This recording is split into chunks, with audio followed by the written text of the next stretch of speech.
everybody, this is Stalky for the second episode of Theory Thursday. Today, we'll be talking about deck selection. And in the wise words of the famed Sanford Kelly, I'll be telling you to pick a top tier. Pick a motherfucking top tier.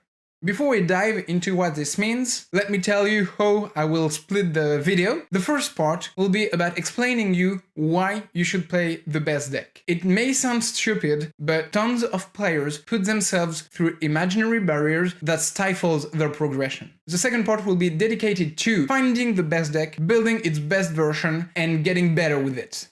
So let's start with part 1. Why you should be playing a top tier. If you're watching this video, you want to get better at the Shadowverse player. That's what my channel is built around. And even though you want to get better, I know some players tell themselves things like, net decking is not fun. I need to be original. If I don't earn my wins with something out of the box, it's not fun. This kind of thinking will stifle your improvement. If you don't play a good deck, the most important part in getting better at a game is to improve through the feedback you get of playing games. If after a loss, you watch the replay and tell yourself, well, I couldn't do anything because my deck wasn't good enough, you won't improve. You won't be able to learn and to become a better player. Playing a good deck will give you more options and will allow you to get better at the game faster, because when you lose, you will be able to pinpoint your misplays. You will be able to understand faster what will make you a better player. And also, as we will see in a few seconds, net decking isn't just about copy-pasting a deck that won the last tournament. Net decking properly actually takes skill. And it is a skill to be able to identify and learn to play the best deck. It's a skill you have to work on improving, and that will be rewarding every 3 months when a rotation comes. So, to close out this first part, whenever you see a good deck, don't tell yourself, well, I can play that. You shouldn't let your own weaknesses prevent you from playing the best deck. Even if you're a good control player, if your conclusion is that the best deck at the moment is an aggro deck, you should be learning to play aggro. It will be a valuable skill in the long run. You shouldn't put yourself through imaginary barriers which will stop you from getting better. So next time you see a great Dragoncraft deck, don't tell yourself, well, I'm not gonna play that, I'm a Shadowcraft main. If you think this is the best deck, play it, make the best version of it, and win with it. This is what will help you get better in the long run. So, pick a top tier. If you want to read a little bit more about that, you can read Play to Win by David Sirlin, which is available for free online and takes about 3 or 4 hours to read.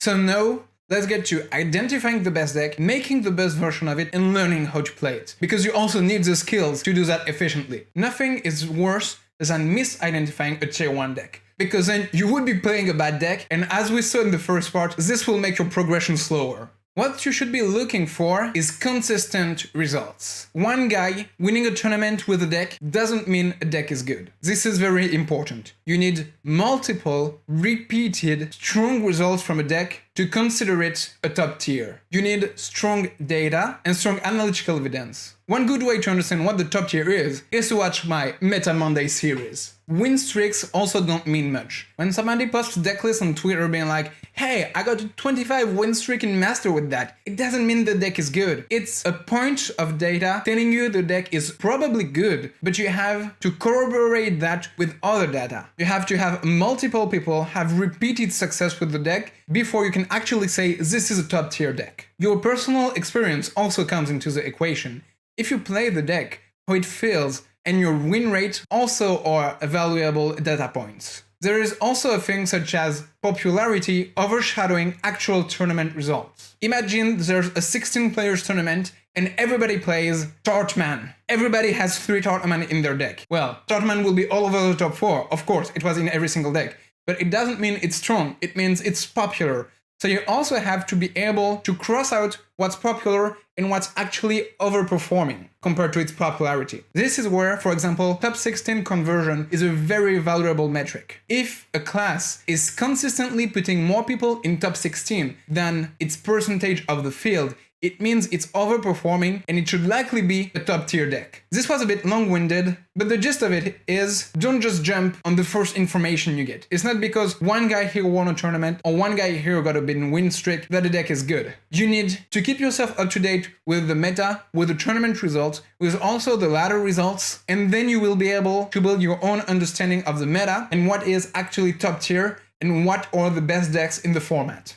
Once you found what the best decks are, you have to build the best version of them. There will be small variations in the archetype, different players will make different card choices, and this is where you have to work your deck building skills. Some players win tournaments with bad versions of good archetypes. For example, even if you put 2 Torchmen in a great PDK deck, you would still be able to win tournaments or win matches, because sometimes you wouldn't draw it, or sometimes it would actually be good. Every card has a best case scenario. It doesn't mean it's a good inclusion into the archetype. So for that, you have to use your own analytical and deck building skills and be able to evaluate and understand the deck's goal and make it better. Another very valuable tool is using the wealth of data at your disposal and making educated guesses coming from that. This is where the average decklist algorithm created by Frank Carson in 2015 comes in handy. In the description, you will be able to find my implementation of this algorithm for Shadowverse's deck. The code is on GitHub, and I've made it able to parse deck lists from Bagum. I still have to update it so it can directly fetch deck lists from Shadowverse's portal, but it's open source, so don't hesitate to come and help. So to close this part out, once you have identified the best deck, you need to be able to build the best version of it. For that, you need to watch all the different builds of people who succeeded with it, make educated guesses about what is the best build, what makes the most sense regarding the deck's plan, and you can also use the aggregated decklist algorithm to have a very good view of what is performing the best. And then the last thing is, learn to play the deck. This changes from deck to deck, of course.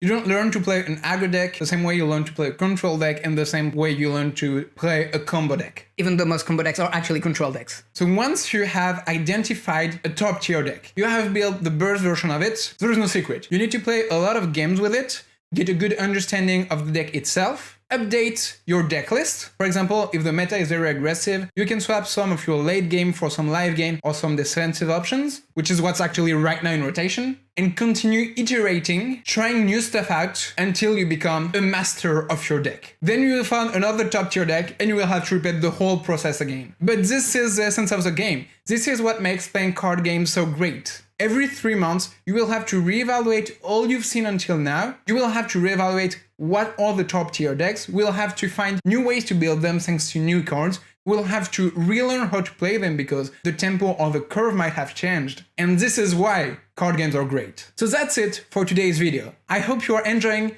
this Theory Thursday series. There are no Shadowverse's game images because this is really top level concepts and there are no good ways to represent them. I still don't know what next week's video will be about. I'm thinking about making next week's video about the different archetypes and what they are, so understanding what the macro archetypes are in Shadowverse. But if you want to see anything else, don't hesitate to shoot it in the comments. So once again, I'm shilling out. Don't forget to like and subscribe if you like the video, and follow me on Twitter for more updates. See you guys tomorrow for an Agroforest deck tech. Have a good day.